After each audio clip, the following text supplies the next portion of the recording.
നമസ്കാരം, മലയാളി വാർത്തയിലേക്ക് സ്വാഗതം.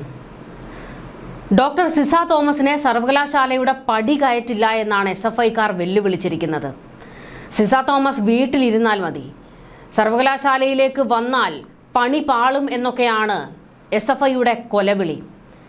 എന്നാൽ ഈ SFIയെ മുന്നിലേക്ക് ഇറക്കി നിർത്തി പിന്നിൽ നിന്ന് CPM ആണ് സിസ തോമസിനെതിരെ സമരം കത്തിക്കാൻ ചൂട്ട് കത്തിച്ച് മുന്നിൽ നിൽക്കുന്നത്. അതിനൊരു കാരണമുണ്ട്. കാരണം സിസ തോമസ് ഇനിയിപ്പോൾ നടപ്പാക്കാൻ പോകുന്ന പരിപാടികൾ പിണറായിക്കും CPMനും 8ന്റെ പണി കിട്ടുന്ന വകയാണ്.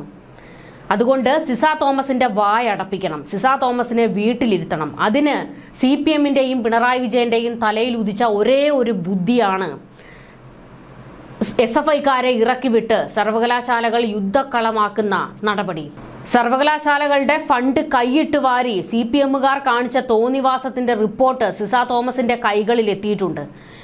സിസ തോമസ് ഇതുടൻ തന്നെ രാജ്ഭവനിൽ സമർപ്പിക്കും എന്ന വിവരങ്ങൾ പുറത്തേക്ക് വന്നിട്ടുണ്ട്. ഇതോടുകൂടിയാണ് CPMന്റെ ഗ്യാസ് പോയിരിക്കുന്നത്. ഡിജിറ്റൽ സർവകലാശാലയിൽ പല പദ്ധതികൾക്കുമായി കേന്ദ്ര സർക്കാർ ഉൾപ്പെടെ അനുവദിക്കുന്ന കോടിക്കണക്കിന് രൂപയുടെ ഫണ്ട് ദൂർത്തടിക്കുന്നത് കണ്ട് അന്തം വിട്ടു നിൽക്കുകയാണ് വൈസ് ചാൻസലർ ഉൾപ്പെടെയുള്ള അധികൃതർ.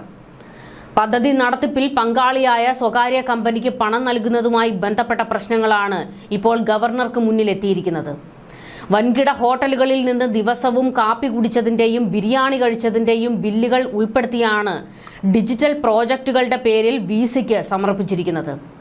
പ്രോജക്റ്റ് എന്ന പേരിൽ എങ്ങനെയാണ് ഈ ബില്ലുകൾ പാസാക്കി വിടുന്നതെന്നറിയാതെ പകച്ചുപോയി എന്ന് അധികൃതർ വ്യക്തമാക്കുന്നു. ബില്ലില്ലാതെ പണം നൽകാൻ കഴിയില്ലെന്ന് അധികൃതർ കടും പിടുത്തം പിടിച്ചതോടെ തട്ടിക്കൂട്ടി ഉണ്ടാക്കിയ ബില്ലുകളാണെന്ന സംശയവും ഉയരുന്നുണ്ട്. മുഖ്യമന്ത്രി വൈസ് ചാൻസലറായ ഡിജിറ്റൽ സർവകലാശാലയുടെ VCയായി ഡോക്ടർ സിസ തോമസ് ചുമതല ഏറ്റെടുത്തതോടെയാണ് സാമ്പത്തിക ക്രമക്കേടുകൾ സംബന്ധിച്ച വിവരങ്ങൾ പുറത്തുവന്നിരിക്കുന്നത്.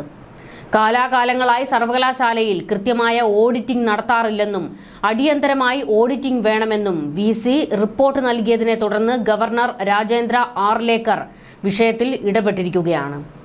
അധ്യാപകർ സ്വന്തം പേരിൽ കമ്പനികൾ ഉണ്ടാക്കി പ്രോജക്റ്റുകളും മറ്റും നേടിയെടുത്ത് പണം ഉണ്ടാക്കുന്നതായും VC ചൂണ്ടിക്കാട്ടുന്നു.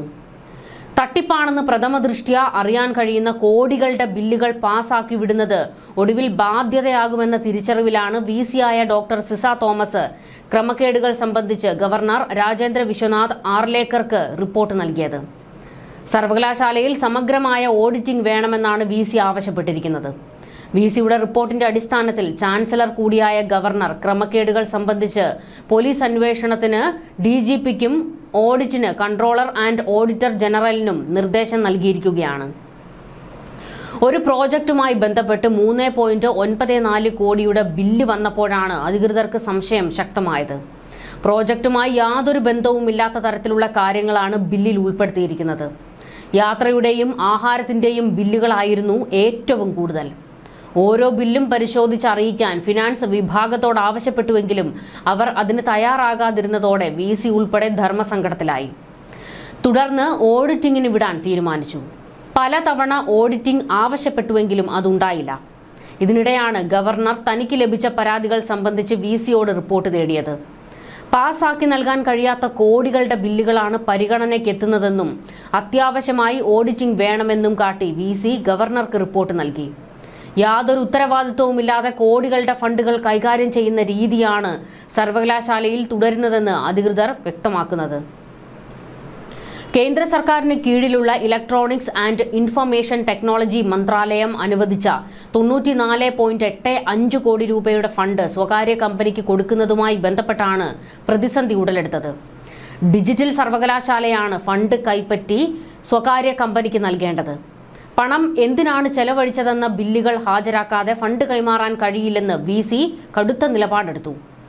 ഓഡിറ്റ് സ്റ്റേറ്റ്മെന്റ് ഹാജരാക്കാമെന്നും പണം നൽകണമെന്നും സ്വകാര്യ കമ്പനി ആവശ്യപ്പെട്ടുവെങ്കിലും അധികൃതർ അംഗീകരിച്ചില്ല. പണം പ്രോജക്റ്റിന് വേണ്ടി തന്നെയാണ് ഉപയോഗിച്ചതെന്ന് അറിയാതെ യൂട്ടിലൈസേഷൻ സർട്ടിഫിക്കറ്റ് കേന്ദ്ര സർക്കാരിന് കൊടുക്കാൻ കഴിയില്ലെന്ന് VC വ്യക്തമായി പറഞ്ഞു. യൂട്ടിലൈസേഷൻ സർട്ടിഫിക്കറ്റ് രജിസ്ട്രാർ ഒപ്പിട്ട് VC അംഗീകരിക്കുകയാണ് വേണ്ടത്. എന്നാൽ രജിസ്ട്രാറും ഫിനാൻസ് വിഭാഗവും കൈമലർത്തിയതോടെ കൃത്യമായ പരിശോധനയില്ലാതെ കോടികളുടെ ഫണ്ട് കൈകാര്യം ചെയ്യുന്നതിന്റെ ഉത്തരവാദിത്തം ഏറ്റെടുക്കാൻ കഴിയില്ലെന്ന് VC അറിയിക്കുകയായിരുന്നു.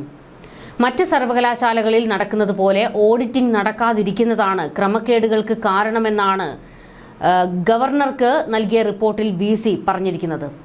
ഡിജിറ്റൽ സയൻസ് പാർക്കിനായി സർവകലാശാല പാട്ടത്തിനെടുത്ത് കോടികൾ മുടക്കി വികസിപ്പിച്ച കെട്ടിടം സ്വകാര്യ കമ്പനികളിലെ ജീവനക്കാർക്ക് താമസിക്കാൻ നൽകിയതും റിപ്പോർട്ടിൽ പറയുന്നു.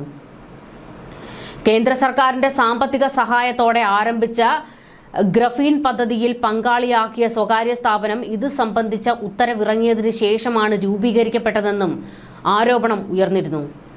ഔദ്യോഗിക നടപടികൾ പൂർത്തിയാക്കും മുൻപ് ഈ സ്ഥാപനത്തിന് തുക കൈമാറിയെന്നും റിപ്പോർട്ടിൽ പറയുന്നു. കരാറുകളിൽ സ്വകാര്യ സ്ഥാപനത്തിന് അനുകൂലമായ വ്യവസ്ഥകൾ ഉൾപ്പെടുത്തിയെന്നും റിപ്പോർട്ടിൽ ചൂണ്ടിക്കാട്ടുന്നു.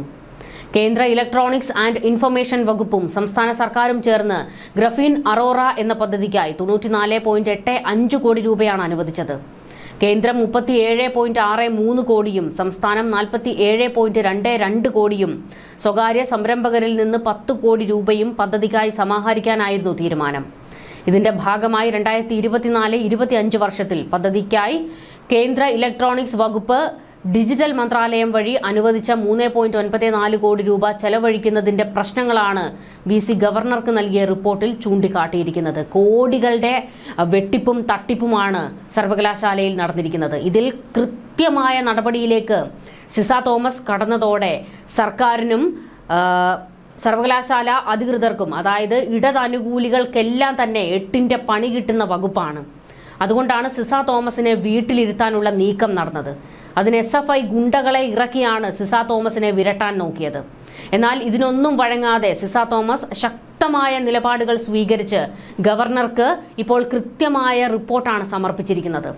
ഇതിൽ ആർലേക്കർ കൃത്യമായ നടപടിയെടുക്കുകയാണെങ്കിൽ, രാഷ്ട്രീയം കളിക്കാതെ ഗവർണറായി നിന്നാൽ, ചാൻസലറായി നിന്നാൽ സർവകലാശാലകളിൽ നടക്കുന്ന ക്രമക്കേടുകളെല്ലാം തന്നെ പുറത്തേക്ക് വരും. അങ്ങനെ പുറത്തേക്ക് വന്നാൽ ഈ സർക്കാരിന് അടിയിന്മേൽ അടി കിട്ടും.